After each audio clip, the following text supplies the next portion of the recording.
വരാൻ പോകുന്ന തിരഞ്ഞെടുപ്പിൽ പി.വി. അൻവറിന്റെ കാര്യത്തിൽ തീരുമാനമായോ എന്ന മാധ്യമപ്രവർത്തകരുടെ ചോദ്യത്തിന് UDF convener Adoor Prakash MP. മറുപടി പറയുന്നു. ഒരു സംശയം നിങ്ങൾക്ക് ആർക്കും വേണ്ട. പി.വി. അൻവർ ഞങ്ങളെ വിട്ടുപോകും എന്ന് നിങ്ങൾ ആരെങ്കിലും ധരിക്കുന്നുണ്ടെങ്കിൽ അത് തെറ്റിദ്ധാരണ മാറ്റണമെന്നാണ് എനിക്ക് സൂചിപ്പിക്കുന്നത്.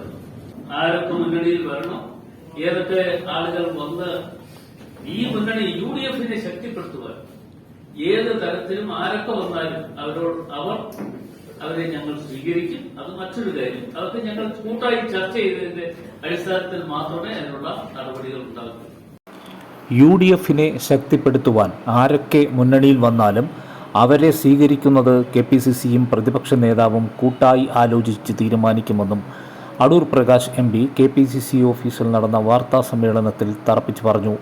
നെറ്റ് മലയാളം ന്യൂസിനു വേണ്ടി ഷാജഹാൻ, തിരുവനന്തപുരം.